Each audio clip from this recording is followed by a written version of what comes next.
wanted to shoot you guys a tutorial that was going over the resurrection eggs and the storybook. Now, for those of you that have purchased my study guide, leading your kids through Easter, through the resurrection story, on the last day, on Easter morning, this is when you would use this activity. And there are the resurrection eggs, and I have links for those in my blog post that I've written, which you can click the link below and you can go over to the blog post that I've written that has all the crafts that you would do in my study guide. And on the last day, Easter morning, there is the resurrection eggs and Benjamin's box. This is the story that you would read. You can do this without this book, but I especially love this book. It was written to go hand in hand with the resurrection eggs. So if you are considering purchasing them as well, the link below in my blog, there's links to that you could purchase both the book and the resurrection eggs through there. So if you're planning on purchasing them and you just kind of wanted to take a look at what they were before you purchase them, this tutorial is for you. But also, I thought for those of you that can't purchase them, maybe you don't have the money for it, or maybe you found this study guide too late and you don't have time to order it in, I thought that I would actually do a little story time where I would read the whole book and we would open each egg. And so if you aren't able to access it, your kids could still enjoy this activity. So we're going to do that together.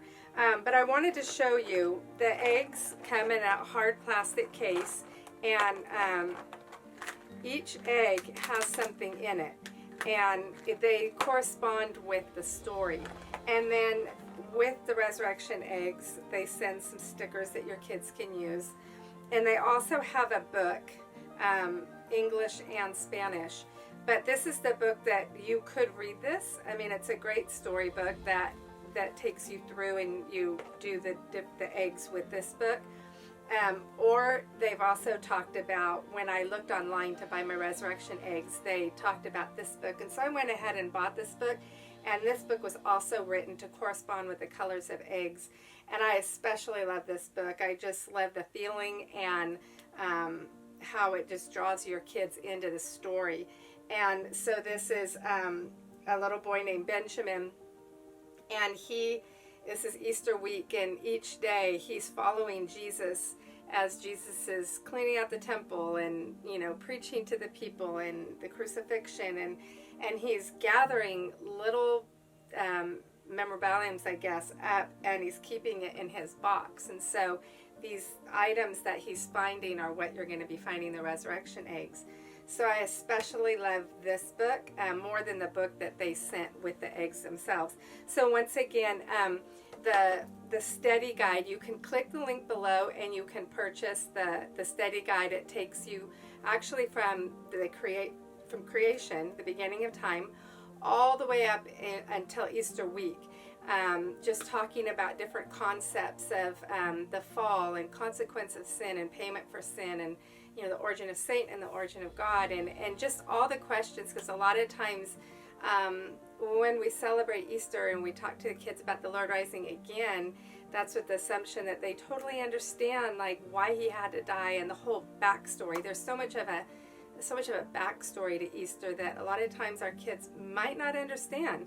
And so I tried to write a study guide, a lesson plan that take children all the way from the Garden of Eden, where everything was perfect, all the way through the sin and the need for the Messiah to come and to redeem everybody, to crush the serpent's head, who Satan is and his part that was played in this whole thing, and then the birth of Jesus, which we think of that more as Christmas, but we actually have a lesson in there where we're doing more of a Christmas type lesson plan, where he's born, and you do a craft with making a stable and things like that. So, and then through his life, and then we hit actually Easter week, and that's where most lesson plans for kids start. It starts with Easter week, Palm Sunday. But by the time the kids taking my lesson plan, their parents taking them through that, by the time they hit Easter Sunday or Palm Sunday, they're going to have been studying so much for 3 weeks before that, and they're really going to have a really deep understanding of why crucifixion needed to happen. And then when Easter Sunday comes and he rose again, it's not just their understanding is going to be so much deeper that they'll really understand why there's so much excitement about an empty tomb. So if you are interested in taking your kids through that, using that lesson plan, go ahead and click the link below and you can purchase the lesson plan. But you can also click the link below and it will take you into my blog. I wrote a very extensive blog post that I wanted to go hand in hand with this study guide. I went over every single craft, and I wrote so that if you weren't able to buy my study guide, you could still pretty much do all the crafts just by using my blog post. There's 20 crafts that you would do over the period of the month, starting from the creation all the way up until he's risen, and one craft per day once we hit Easter week. So I've laid them all out in a blog post, and they are a description of them. There's process shots of the craft, and there's links with all the supplies, so that if you're having a hard time finding supplies, you can just look it up there on my blog. Or if you just are like me, I kind of like to do a one-stop shop. You just want to kind of go through it, and everything that you might need you put in your cart and purchase it there. So there's the blog post, and then I have a freebie I have a freebie vault on my blog that you can access by signing up, and then you would receive a password that would take you into my freebie vault, and you will be able to access a scavenger hunt that you would do on Easter morning. So that's also part of the lesson plan. I've put that in there, as well as I'm working on putting in an Easter meal plan. If you want to take the thinking out of your Easter Sunday and you just want to follow a meal plan, I'm going to have that in there as well. So all of that is accessible from the links below.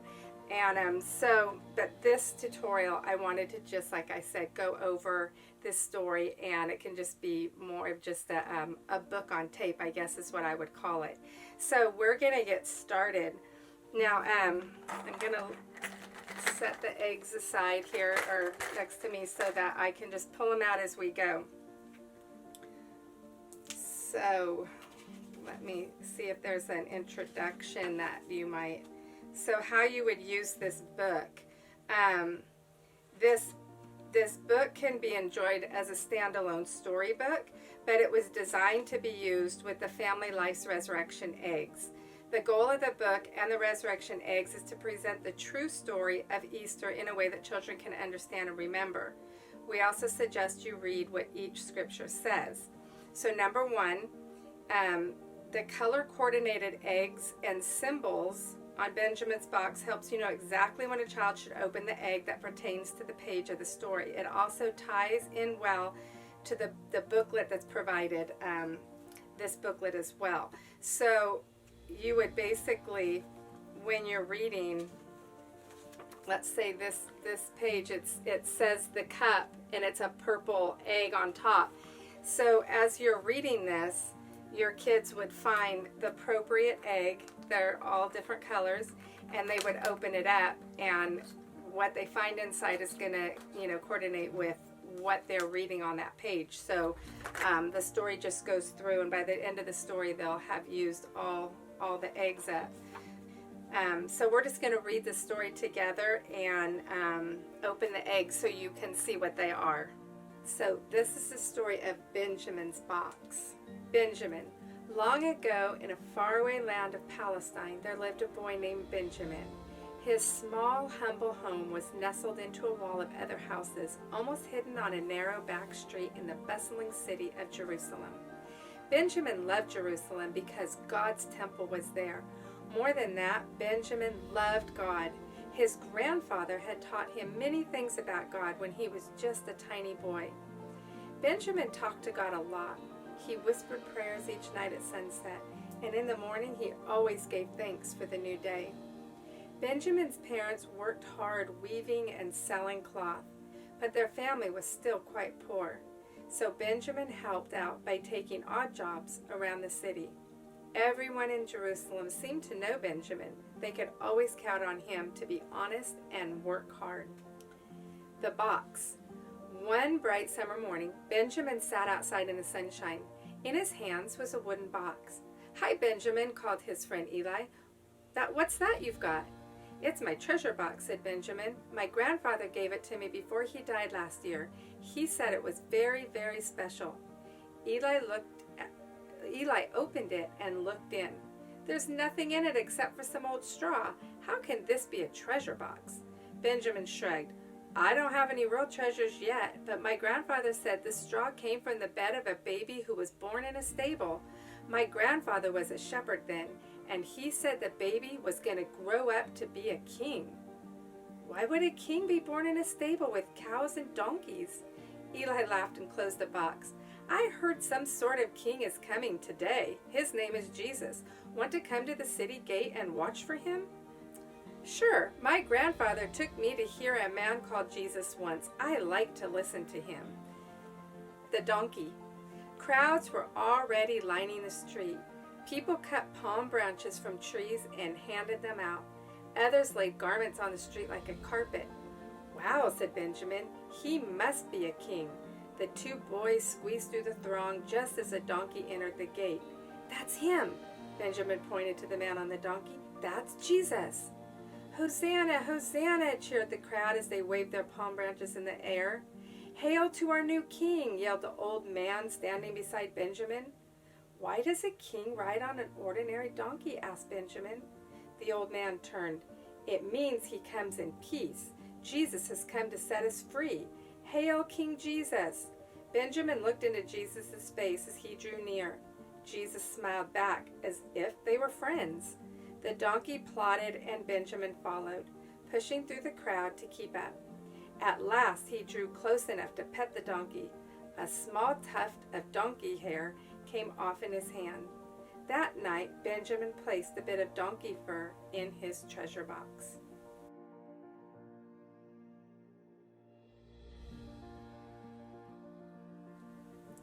The coin. In the next days, Benjamin and Eli went to hear Jesus whenever they could. One day as they waited, Eli whispered, "The priests have offered money for someone to betray Jesus." "Why?" asked Benjamin. "What has he done? He only speaks the truth. They should listen to him." "The priests are jealous of him. They want Jesus to stop teaching," said Eli. "Someone should warn Jesus," declared Benjamin. "I'm not afraid. I'll go." He pushed through the crowd until he reached one of Jesus' friends. He tugged on the man's sleeve. "Excuse me, sir, are you with Jesus?" "Yes, I am," the man answered. "Please, I need to warn Jesus. He's in danger. The priests are offering a bribe to betray him. You must tell—" "Shh," said the man. "Do not repeat this. I'll take care of it." And he slipped a coin into Benjamin's hand. "Thank you, kind sir. What is your name?" "Judas Iscariot," said the man as he turned away. That night, Benjamin tucked the shiny coin into his treasure box. The cup. The next day, Benjamin was asked to help his aunt get ready for unexpected guests. They would be coming for Passover dinner. He went right to work carrying water jugs. "Did you hear the guest of honor is going to be Jesus?" said a servant girl. Benjamin's eyes opened wide. Imagine to serve such an important man. He must work hard and do his very best. Two of Jesus' friends came to help, and Benjamin listened as they talked of Jesus. They loved him so much. Soon Jesus arrived, and the supper began. If Benjamin listened carefully, he could hear some of the words. But what did Jesus mean when he said the wine was like his blood and would be spilled, and the bread was to be broken like his body? It made no sense. Then Jesus said someone would betray him. Benjamin smiled. He wasn't worried. He knew that Judas would prevent this. After supper, Benjamin found a broken cup. He saved it to remember the night when he got to serve Jesus. Praying hands. Later, Jesus and his friends left to pray. Benjamin wanted to pray too. He followed at a distance, watching as they finally stopped in a garden. Benjamin sat beneath an olive tree and broke off a twig. He couldn't hear Jesus, but he knew he was praying. Benjamin prayed too, and as he prayed, he rubbed the twig between his hands. Before long, his eyelids grew heavy, and soon he fell fast asleep. Loud yelling startled Benjamin. He leaped up in time to see soldiers taking away Jesus. "Stop," he cried. "You can't take him. He hasn't done any—" "Shh, boy," said one of Jesus' friends, holding Benjamin back. "What's wrong?" demanded Benjamin. "Why are they taking him?" "They want to question him." Benjamin pulled away. "Why didn't you stop them?" But the man just shook his head and walked away. All of Jesus' friends were gone now. Benjamin saw the smooth twig in his hand. "Dear God, please take care of my friend Jesus," he prayed as he walked. At home, he placed the broken cup and the twig in his box. The leather strip. "Benjamin, did you hear the news?" asked Eli the next morning. "They've locked Jesus up. Everyone says that Judas Iscariot got a bunch of money to betray him." Benjamin gasped. He had told Judas about the bribe. Maybe this was all his fault. He said goodbye to Eli and wandered through the city. What could he do? Was there any way to help? Sounds of shouting made him stop, and he turned to see an angry crowd. "Jesus deserved that beating," snarled the old man. "The heretic claims to be God's son." "He should be stoned," yelled another, shaking a fist. "What's going on?" asked Benjamin. "Did they hurt Jesus?" "What do you know about this Jesus?" demanded the old man. They all turned and stared at Benjamin with angry eyes. Nothing," he stammered. His gaze dropped to the ground where he noticed a small strip of leather. He picked it up. It was from the whips used by soldiers. It was wet with blood. He tucked it in his tunic and slipped away. Why would anyone want to beat Jesus? The thorn. Benjamin continued to walk. If only he could make them release Jesus, but what could a small boy do? He heard loud cries as another crowd gathered at the end of the street. "Hail the King of the Jews!" yelled a soldier as Benjamin pushed his way past men and women. And there stood Jesus. Benjamin looked into Jesus' eyes as Roman soldiers threw a shabby robe over his beaten back. He expected to see hatred, but instead he only saw love. Just then a soldier shoved a crown of thorns on Jesus' head, and another struck him with a stick. Benjamin's eyes filled with tears. Why are they doing this? A few days ago, everyone had called Jesus king when he entered Jerusalem. Now it seemed that they all hated him. Benjamin squatted down and buried his head in his hands. "Please, God," he prayed over and over, "please make them stop." When he finally opened his eyes, the crowd had moved along. Jesus was gone. He walked over to where they had scorned his friend and picked up a sharp thorn broken from that awful crown. He ran home. His parents paused to hear his story. Then sadly they shook their heads and returned to their work.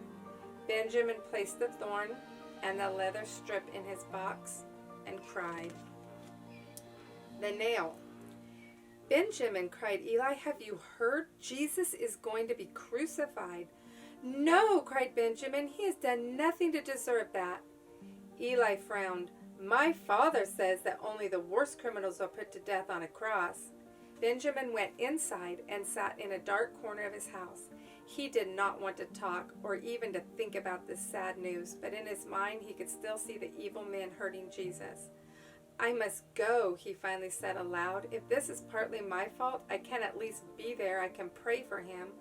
"Where are you going?" asked his mother as she opened the door. "To help a friend," he said. She nodded and touched his cheek. As Benjamin climbed the hill, he found a large spike. It was like those used by Romans to nail criminals to crosses. He tucked it in his tunic and continued on. 3 crosses stood on the top, but he could not force his eyes to look upon his friend. He noticed small groups of people apart from the larger crowd. He knew that these were Jesus' dearest friends. He sat near them and bowed to pray, but the only words that would come were, "I'm sorry, God. I'm so, so sorry." The die and the spear. Benjamin watched as soldiers gambled for Jesus' clothes. He tried to shut his ears to their cruel remarks. Finally, he forced himself to look up. Benjamin looked into Jesus' eyes and saw such sorrow and pain that it cut to his heart. But he also saw love, and like before, Jesus looked right at Benjamin. Surely this was his way of saying all would be well. Perhaps he would even do a miracle. But instead, the sky turned dark and Jesus cried out, "Father, into your hands I commit my spirit." The ground shook and Jesus breathed his last breath. Benjamin was stunned. Jesus was dead? As if in a dream, Benjamin heard the people move about. He saw a soldier pierce his friend's side with a spear. People hurried to take down crosses and bodies before the Sabbath began. Soon they were gone, and he was alone. He picked up a stone the soldiers had gambled with and looked up at the dark sky. Why had God allowed it? Later that night, he opened his treasure box and placed the nail and the gambling stone inside. He looked at his collection. It had seemed so valuable when he believed Jesus was the king, but now the strange items only filled him with unbearable sadness. "Benjamin," called Eli the next morning, "come hear the news." Benjamin stuck his head out of the window and rubbed his sleepy eyes. "They posted guards at Jesus' tomb," explained Eli. "Some say that Jesus will return to life." Benjamin perked up. "My grandfather told me that Jesus brought some people back from the dead." "Maybe it will happen again," said Eli, "but the soldiers say they're making sure people don't steal the body." Quickly Benjamin dressed and raced to the tomb. Could it be? Could Jesus have returned to life? How he hoped so. But the huge stone remained in place, and the guards blocked the tomb. With dark, scowling faces, they told him to leave at once. As Benjamin walked slowly down the hill, he noticed a bit of white cloth hanging from a small branch. He plucked it up and rubbed it between his fingers. His parents wove cloth like this for burials. "Jesus is dead," he told himself as he continued towards home. That night, he sadly placed the cloth in his box. This would surely be the last thing to remember his friend by. He tried to pray, but no words would come. He wondered if God would even listen. The stone. Early the next morning, Benjamin went to the market for his mother. He used to enjoy the crowds in the city, but now they only reminded him of how everyone had turned against Jesus. He shuffled along, staring at the ground without looking up. "It's a miracle!" shrieked a girl. Benjamin stopped in his tracks and listened. "Jesus has risen from the dead. The stone has been moved." Benjamin turned and ran from the market and up towards the tomb. Could it possibly be true? Could Jesus have risen from the grave? In his heart, he believed it could be. It must be. He ran even faster. Sure enough, the stone was rolled away. He fell to his knees and thanked God. When he stood, he picked up a sharp piece of broken rock. It must have crumbled from that huge stone.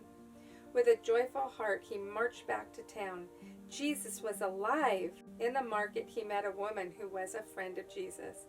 "I know the good news," he said. "Jesus is alive." "Yes," she smiled. "It is as the prophet said. On the third day he'll rise. Some of us have even seen him." Jesus ran home and told his parents. He placed the stone in the box. What a treasure he had now. He is risen. During the next few days, Benjamin and Eli listened as the disciples shared about how Jesus had appeared to them in various places. Jesus said that all this came to pass just so forgiveness could be preached to all nations, beginning right here in Jerusalem, explained a disciple. He said that since we saw all these things, now we go out and tell others the good news of his forgiveness. Benjamin smiled. Now he understood that Jesus had forgiven him too, and he wanted to share the good news. He ran home and got his treasure box and went out into the streets and gathered all of his friends. Inside this box, he explained, is a great treasure. The children drew closer and listened with excitement. One by one, Benjamin took out each item. He explained how he got it and what it all meant.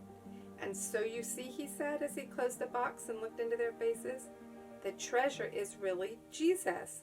Because of what Jesus did on the cross, we can all be forgiven by God the Father. They all cheered and begged him to tell the story again. Thank you. That night, Benjamin opened his box one more time before he went to bed. He examined each item, handling them all with love and care. Finally, he placed the last one back in the box. Then he knelt and he prayed. Dear God, thank you for letting me find all these special treasures, but most of all, I thank you for sending me the greatest treasure of all. Thank you for sending Jesus, and help me to be a good servant for Jesus. Help me to tell everyone I know about the good news. Amen. Well, I hope you enjoyed that. I hope that if you're not able to purchase the resurrection eggs in the book, which I highly suggest you doing, there's just something about having that tangible, item where they can open it up and they can see it. It just cements things so much more into their brain. But if you can't, I hope you enjoyed that, and that will help with your Easter celebration with your children. So if you enjoyed that, I would love it if you gave me a thumbs up, and you can go ahead and subscribe and click that little bell, because I post a lot of things to my channel. I post stuff here weekly. I have crafts for kids, I have homesteading, I have cooking, I have building tutorials, just a lot of stuff. So if you would like to see more that my channel brings, then go ahead and subscribe, and we'll see you next time.